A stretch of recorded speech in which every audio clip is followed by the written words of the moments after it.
El proyecto Derechos Humanos de la Niñez, Adolescencia y Juventud, DENAJU, en su acrónimo, es ejecutado por Cruz Roja Nicaragüense con el apoyo financiero y técnico de Unión Europea y Cruz Roja Española. Este proyecto tiene como objetivo fortalecer las capacidades de organizaciones de la sociedad civil en la defensa de los derechos humanos de los niños, niñas en situaciones de riesgo y adolescentes y jóvenes en conflicto con la ley, en coordinación con instituciones públicas en 6 barrios del Distrito 6 de Managua.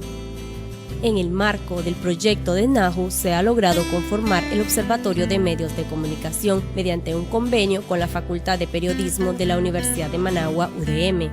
En las siguientes entrevistas se realiza el análisis general de los medios de comunicación nicaragüense respecto al tratamiento periodístico de temas especializados en niñez, adolescencia y juventud con enfoque de derechos humanos y su relación con el Código de la Niñez y la Adolescencia. El Código de la Niñez y la Adolescencia es la adaptación de la Convención sobre los Derechos del Niño a la legislación nicaragüense. La Convención señala que todos los Estados partes deben de transformar y hacer coherente las leyes de cada país con lo que establece la Convención. Y eso es el Código de la Niñez, que tiene 3 libros. El libro primero sobre los derechos, deberes, garantías y libertades de la niñez y la adolescencia. El libro segundo, las políticas públicas para operativizar los derechos. Y el libro tercero, un sistema de justicia penal especial para el adolescente. Del adolescente, no de los niños, porque los niños y las niñas son inimputables, es decir, no son sujetos de proceso penal. Entre los 0 y los 13 años es el periodo de la niñez, entonces en ese periodo no pueden ser juzgados, no pueden ser sancionados. El Código también establece que se debe ponderar el interés superior del adolescente y también el interés superior del niño víctima. El delito de violación o los delitos sexuales son delitos privativos de libertad de acuerdo al Código de la Niñez y la Adolescencia, porque existe la mala percepción de que por ser adolescentes no se les puede privar de libertad, y no es así. El mismo código establece por qué delito el adolescente va a estar privado de libertad, y uno de ellos es el delito de violación. Entonces el adolescente puede estar privado de libertad. La diferencia es que se le van a aplicar medidas diferentes a las que se le aplican a un adulto. Es decir, no se puede divulgar la identidad ni de quienes cometan un delito, ni tampoco la identidad de quienes sobre los cuales se cometa un delito, en ninguno de los dos sentidos. Los medios escritos, algunos usan las siglas y no ponen el nombre. Es decir, hay avances. Sin embargo, hace falta, porque a veces no se revela el rostro y no se revela el nombre, pero se dice la comunidad, y se dice la escuela, y se dice el entorno social en donde este niño, niña o adolescente vive. Entonces, con todos esos datos concomitantes a la vida del chavalo o la chavala, uno puede saber quién es decir, la gente en el barrio sabe de quién está hablando, la gente en la escuela sabe de quién se está hablando. El Código de la Niñez y la Adolescencia, ahí el desafío es un poco más grande, porque sí, a nivel general yo puedo percibir que tanto entre la sociedad pues que es lectora, como entre los periodistas, todavía no hay una visión integral sobre lo que es este código, y que realmente no es un código de impunidad, es un código pues que se ajusta a los derechos de la niñez y adolescencia en determinados contextos.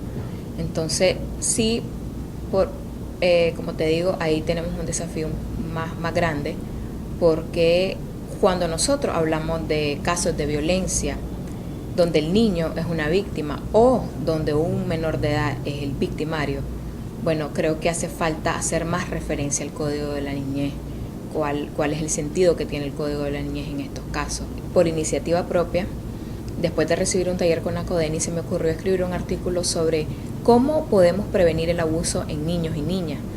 Hice el artículo y recuerdo, obviamente yo ya estaba sensibilizada y yo ocupaba el término niños, niñas, y sí quería usarlo ya como sinónimo menores de edad, no simplemente menores. A la hora, yo pasé el artículo con un título sugerido, pero el editor lo cambió y el editor puso menores. Menores no son educados para prevenir el abuso sexual. Entonces yo recuerdo que cuando pasé yo mi artículo le dije al editor que por favor se fijara en ese detalle, pero al día siguiente cuando yo lo vi publicado de esa forma, bueno, le pregunté que qué había pasado y él me dijo que por un asunto de espacio había tenido que usar solamente la palabra menores. Tal vez el error ahí fue no discutirlo más con él, tratar de sensibilizarlo y tratar también desde el punto de vista técnico, bueno, probemos con otro título, pues en el que no tengamos que usar menores o jugar pues con las palabras. El término menor es un término discriminador y es un término que subvalora, minimiza, inferioriza a la niñez. Menor es una persona incapaz, menor es un objeto, menor es una persona que no se puede representar a sí misma. Entonces, esa concepción ya desapareció. Los niños no son menores porque no son objetos, son sujetos. No son incapaces, son capaces jurídicamente. No son objetos de derecho, son sujetos de derecho. Se pueden representar a sí mismos. Los medios de comunicación representan una excelente oportunidad para dar a conocer el código. Pero al igual que ocurrió con la ley 779, ambos se han satanizado. Después de 17 años de existencia del Código de la Niñez y la Adolescencia, ningún medio de comunicación se ha dado la tarea de ir paso por paso diciendo qué significa, qué contiene el código, qué es lo que puede hacer, a pesar de que la Corte Suprema de Justicia sí ha hecho divulgaciones respecto al mismo, sí ha hecho capacitaciones y organismos también no gubernamentales, organismos internacionales de apoyo. Entonces hay que seguir creando conciencia porque cuando se revela el nombre de una niña que ha sido abusada sexualmente, por ejemplo, queda estigmatizada para toda la vida. Y en el caso de los adolescentes que cometen delitos, hay avances también porque algunos medios de comunicación ponen la espalda o lo ponen de perfil, es decir, buscan alguna imagen que no se logre identificar quién es ese adolescente que está siendo acusado de infringir la ley. Pero de igual manera ponen datos de los padres de familia o del centro de trabajo o datos relativos al hecho delictivo que fácilmente se llega a la conclusión de qué adolescente, quién es ese adolescente. Entonces se revictimiza, aunque sea un adolescente que está siendo acusado de cometer un delito, o a veces se violenta garantías al debido proceso. Es decir, un adolescente, como toda persona nicaragüense, es inocente y se tiene que demostrar su culpabilidad, pero a veces se utilizan titulares o mensajes en donde el periodista, en donde el medio de comunicación ya lo califica como delincuente. El enfoque de la noticia va a depender de los dueños de los medios de comunicación. Existen medios en que sí, incluso se hacen reportajes completos acerca de cómo influye la violencia en el desarrollo de la familia y en la reproducción de valores o antivalores dentro de la familia. Pero otros medios de comunicación les interesa únicamente reflejar y de forma morbosa y de forma amarillista y de forma dañina el resultado de esa violencia sin valorar lo que existe detrás de ella. Hay un esfuerzo por abordar bien el tema a la hora de relatar los hechos, pero a la hora de relacionarlo al Código de la Niñez y Adolescencia a veces se omite, pues. Entonces, creo que ahí pues hay una tarea pendiente. El tema de niñez y adolescencia es un tema importante, pues que siempre tiene que estar en agenda, porque Nicaragua tiene muchos retos en cuanto a la protección de los derechos de las niñas y los niños. Cada día vemos en los medios de comunicación noticias de violaciones contra niños y niñas, violaciones en cualquier sentido. Los medios de comunicación son forjadores de conciencia, de estilo de vida, de formas de hablar, de formas de caminar, de formas de ser, de pensar, de concebir. Los medios de comunicación moldean. No solamente pensamientos y prácticas individuales, sino pensamientos y prácticas colectivas de una sociedad, de una generación. Tienen un poder inmenso los medios de comunicación para formar o deformar, para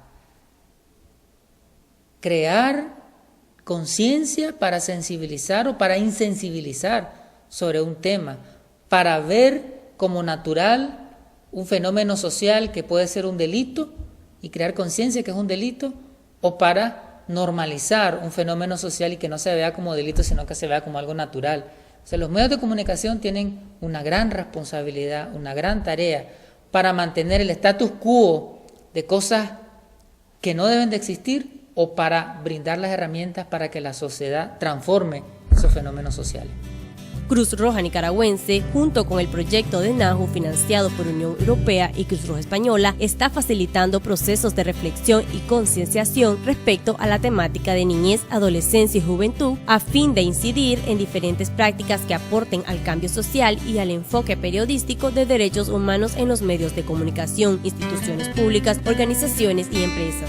Asimismo, desde lo académico, el observatorio es una forma de impulsar la investigación desde las universidades de periodismo sobre el enfoque de derechos humanos de la niñez, adolescencia y juventud en los medios de comunicación y de fomentar espacios de reflexión que informen sobre las normas jurídicas que Nicaragua ha ratificado para la protección de la niñez y adolescencia.